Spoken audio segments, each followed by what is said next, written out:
Hey guys, welcome to another video from Overbite Gaming, and today we are taking a look at Pathfinder Wrath of the Righteous, which is very much like a Baldur's Gate, really, except it's based around the Pathfinder rules. Now, I've never played Pathfinder myself.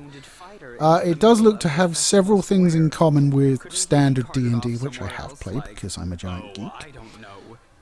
So you have things like Magic Missile and Burning Hands, you know what they do. You have your standard sort of damage like 1d8 for a longsword and all of this noise. And it plays a lot like Baldur's Gate, but there are some key differences. Now, I'm not going to go into the storyline. I will set it up for you. Basically, you're a crusader who comes to a town, gets attacked outside of it, taken into town, healed by a giant silver dragon who is in human form.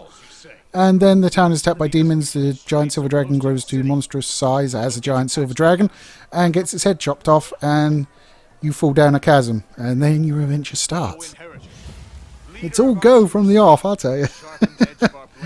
But yeah, I won't touch too much on the story, but it is one of the most complicated, well, maybe complicated is a bit unfair, complex games I've ever played from like role playing and character progression standpoints. So basically, I don't know if this is a Pathfinder thing. I assume it would be, because as I say, I never played the tabletop version. But you basically have free reign to do what you want with your character. Like, you pick a class, you level up, you can multi-class, not a problem. Pick another one, do something weird. So when you level up, you can obviously put points into skills. That comes occasionally, and then you get feats, or spells, or you level up, and then it's like this whole list of classes. I mean, there are dozens of them. It's ridiculous. The first character I made was a sword mage, I think they're called. God, there's something I can't remember. But it's basically someone that channels spell power through their weapon and sort of is very good with that weapon. So I thought that was kind of a nice one. So I went with that. And then for the footage I've captured for the game, I've just picked a fighter, basically, just to get it going, But yeah, I mean, you can really do some weird things. I mean, I've not done it, but I've seen, like, dinosaur riding mages. You could do that, apparently. I mean, how awesome is that? I haven't played the previous game. There was a previous one. I think it was Kingmaker. Apparently that had a few problems that kept it sort of from being as well respected as this one is likely to be. I think there was some sort of time limit on it, and you can move the camera about. So there's that. You can now move the camera. It's not completely free, but you can spin it around sort of mostly. It won't let you go further. It will stop you going one way, and then it will stop you going another way. So there's like a slice you can't really go into, which is a bit weird. You can zoom in and zoom out, but not as much as I would like. And, that's, I mean, outside of the difficulty, which I will come on to, that's really all the negatives. Now, let's go for the difficulty. Now, normally, like a Baldur's Gate or something of that ilk is usually pretty difficult. You have to be really tactical and really know what you're doing and have your party on point in terms of their skills to really be successful at it. Not in this one, which is something I like and something I'm a little bit ambivalent about, because I'm usually terrible at these games. I'm terrible at most games, let's be honest, right? But in this, you can really tailor every part of the difficulty and have it as easy as you want or as hard as you want. You can have it that you never get critical hits on your own characters. You can decrease the amount of damage that characters take. Stuff like that. You can decrease or increase the size of the enemy parties. It's insane the amount of customization you have for the difficulty level. So even someone that's pretty awful at being tactical with his parties and normally gets killed in like the third encounter in a Baldur's Gate game, yeah, I'm happily progressing through it, no problems at all. Maybe I have got it on like dumb as a rock difficulty though. So that's that. You also get access as you level up to a mythic path. There are several of these. I've gone a mythical angel path, and what this will do, it's like an extra tree of talents, and you can get different ones. I think the angel one has a lot of healing stuff in it. So it adds another layer and makes your character feel more powerful, which is really nice. The story itself, I really like it. I mean, sometimes these games struggle to get me in, and some idiot's backing up in a truck. What the hell? Hope you didn't hear that. Never mind. I've just given the game away if you didn't, so yay. Where was I? Oh yeah, the story. So yeah, some games really struggle to get me in, like Baldur's Gate 3. On the ship it was great, and then you get shipwrecked and you're just running around talking to everybody, and it's just like, I just want to know what to do. Stop making me talk to everybody. And I never really was drawn into that. Whereas this, it kind of got me from the off, much like Tyranny did. That opening for Tyranny was great because it was just like, yeah, you can be a bad guy, and I love games where you can be the bad guy. Bad guys are so much more fun than good guys, and you can be a bad guy in this as well. There literally is, when you have conversation options, you have things like good and lawful, because there is a difference. If you D&Ders out there, good and lawful are separate. So you can have a lawful evil character who does evil things, but does it within the bounds of what it perceives to be lawful. Or you could have a chaotic good character who does good things, but doesn't really care about the rules. So they're kind of separate. I mean, I've just preached to the choir, I suspect, but whatever. So you go through, and there'll be an entry on there saying evil, and it's usually like, kill them all now, kill them until they're paste, that sort of thing. So, and you do have the mythic paths do have like demonic ones as well. So that in itself, I mean, I'm kind of like, I went good because like I generally help people in RPGs, but every so often I like being naughty. I like to be the bad man. And I mean, I think this stems from one of the Knights of the Old Republic games where you just come across this guy and you ask him questions, and then you can force persuade him to jump off a balcony. You're just like, boy. Which was, it was a highlight of my life. God, what is my life? But yeah, I mean, graphically, it looks pretty good. I've put the performance metrics on, which wasn't really easy for me, because a lot of the times when I try to do it, it just wouldn't do it. I think it's something with Unity games and the Afterburner overlay that don't necessarily get on very well. And the NVIDIA Shadowplay recording was just completely missing, so I had a few stops and starts before I decided, yes, it is recording, great, we can carry on. But outside of that, it looks quite nice. You don't really get to zoom in too much, so you'll never be in a position where you're staring at your character outside of like the inventory screen and stuff like that. And all of the environments look great, the lighting effects are lovely, the spell effects are really good. Having too many at a time can start tanking your frame rate a little bit. So you might want to turn those off if you find you're having problems.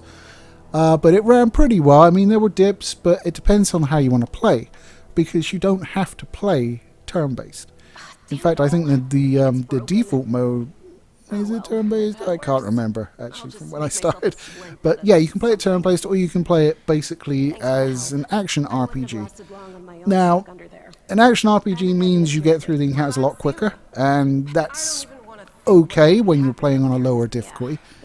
But when you have to make every single turn count, every spell you cast matter, yeah, don't play on that. Just do not. It will take a lot longer, because you go through the turn-based thing where you have essentially an ability to move, ability to make an action, there's free actions and stuff like that as well. And you have to do that for all of the characters. So if it's a tough encounter, you're definitely better off doing that. In fact, probably most encounters, if you're playing on higher difficulty, you're better off doing that. The sort of real-time mode is a lot quicker, because you're controlling whatever you're clicked on and everybody else is just doing their thing, which can be good and can be bad. For instance, you will be like, oh, we killed this group of enemies, and your entire party will just run off ahead of you because they've spotted like another monster and are going to attack it, and you're like, hang on, I don't want to go there yet. But what? Stop, bastards! So you do have that, and obviously you can't queue up everything, and the computer will basically use abilities as it see fit. So if you're saving a particularly good spell for maybe a tougher encounter, it might roll it out on a spitting centipede because it feels like it. So I think if you're playing on a lower difficulty and the combat isn't the most interesting part for you because there's a good story to it, there's good character progression and all of that, so maybe you are playing it not necessarily for the combat, then maybe playing it on a lower difficulty in real time is a good idea. For most people that play games like this, such as Baldur's Gate Tyranny, all of that, then you're probably going to be wanting playing it on the turn-based mode, though. One thing I will say, and this is purely subjective because it's an opinion, but I really hate the way they deal with armor. I mean, relax, friend. We're not it's just wherever you put armor on, you feel like you're handcuffing yourself because it always comes with penalties. Even though you're going to be more survivable by wearing the armor, it will limit the amount you can move. It will limit how easily you can pass certain checks. So if you're trying to cross a chasm that relies on, say, athletics, that's going to be nerfed. The amount you can move in a combat round will be nerfed. I stuck really heavy armor on one of my characters and she moved like 6 feet before she could move anymore. Or at least move and then take an action. So I'm not a fan of that. I mean, I get it. I get why they do it, because obviously if you're wearing, really heavy armor, it's realistic. But it just takes the fun out of it for me, because I'm always like, well, that's a nice suit of armor, but look how much it limits me. I don't really want to do that. I mean, you can, to be fair, you can put points into skills which alleviate some of the penalties, yes. So, but certainly early game, and you get like a big hulking suit of armor, you're like, oh, look at that, it'd be a complete tank. There's no good it being a complete tank if all of the other characters are able to get into combat before they are. I'm just saying. Anyway, that's good. It's completely subjective, and like one of my peeves for this. It does have a certain tendency on quests.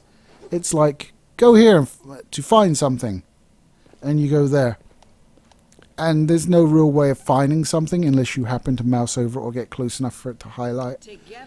And in some of the maps that are pretty damn big, it can take a while for you to find it. I mean, I will hold up my hands. I've gone to walkthroughs to find out exactly where things are because I just couldn't find it. There's one where it's like, go to the place where the dragon was killed, and it's like this crystal shard that's stuck in a wall or something. I was wandering around that damn map for about an hour and a half. I just could not find it, so I gave up and had a look through and found sort of, oh, okay, it's around here. Okay, cool. I can get it now. Thanks. There are also some maps that are a little bit labyrinthine, so I mean, there's one that's fairly early on, and it's across like 3 levels, but only certain stairs will take you to certain areas of the next level, and then you kind of have to, that took me ages wandering around as well. I get lost in my own fucking town, so yeah, I'm poor at it anyway, but that just, I would like quest markers, basically. I know, I'm sorry, I know, but just give me quest markers for it, or at least let me toggle them on, and because I can be an idiot, and let's face it, if I've killed anything on the map, then running around it for an hour isn't doing anyone any good, so yeah, let me turn the quest markers on, that would be great. It is done, but I've never heard, I mean, presumably they did, let us check actually, I can check right now because I have it up here. So it's done by Owlcat Games, and they appear to have done nothing but Pathfinder games. So the previous one, Kingsmaker, and its various bits and bobs that came with it, and now Wrath of the Righteous. So it seems to me that, I mean, Wrath of the Righteous is a damn fine game. Absolutely. I haven't played Kingmaker, as I say. I would imagine it was a good game, but maybe not quite as good and held back by some stuff from what I'm hearing. So they're improving, so it makes me wonder what the next game is going to be. And like One thing I will criticise though is the absolutely trash thumbnail. Basically, it looks like every other £3 fantasy game on Steam. It really does. So did the previous one actually. They need to bring up their thumbnail game, I think. So if the video thumbnail's shit, then you know why, because I'm leeching off their talent. But it's a great game. You can play it, as I say, in a couple of different ways, and there's a lot of complexity to it. If you're more about...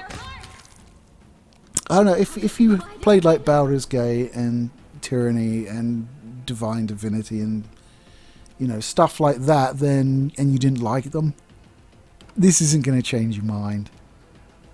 If anything, it's probably going to harden your case because of all the complex nature of the leveling. And I mean, if you don't really want all of that choice, then it's just wasted effort. If you're just like, oh, I just want to be a fighter and hit things with swords, then yeah, you can do that, but like, why is all the rest of the shit in the game for you?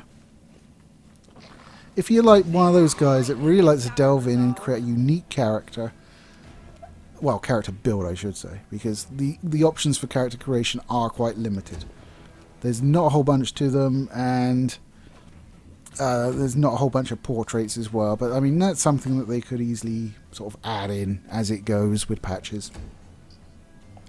But certainly, you do have the absolute opportunity to create something very, very specific in the build.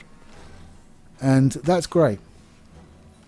I love that, and I'm probably not taking full advantage of it, to be honest, but when you start and you haven't played a Pathfinder tabletop game, it's all kind of like, I'm just guessing what I'm doing at the moment.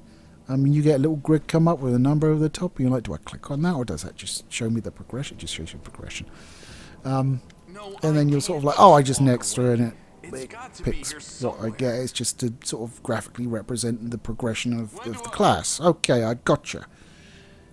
I mean, and then you've got other classes that you can go into at any time, and it's just nuts. Did you find it? I think Who is that?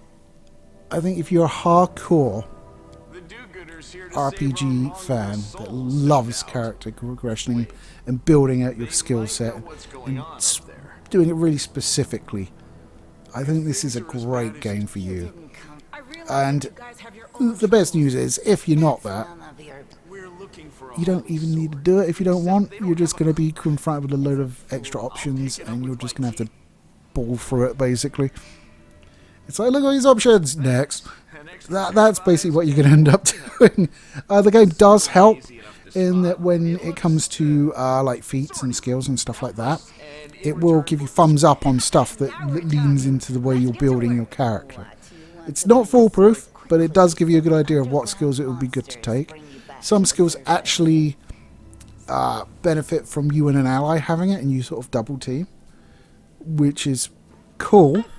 If I could be asked to do that, it apparently really does enhance the effectiveness of the skill. But yeah, I can't ever remember. It's like, does somebody have that? I think someone has that. Maybe. Okay. But I mean, even like, you take a mage. You know, mages. D&D. Cloth. 1d4 hit points. Or at least when I played D&D it was that. It's probably changed now. Bloody chunky salsa. Never forgive them for that.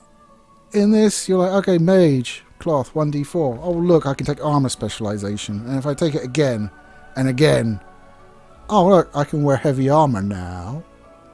Okay, I can't cast spells very well anymore, but you get the point. You could just have a mage that's really crap because he wears heavy armor.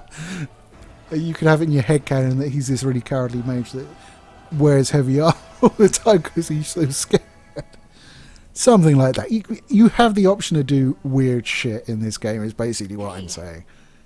And I kind of love it for that. Anyway, guys, I think I've rattled on quite enough. I didn't expect to get so involved in talking about a game that's essentially a crazy version of Baldur's Gate.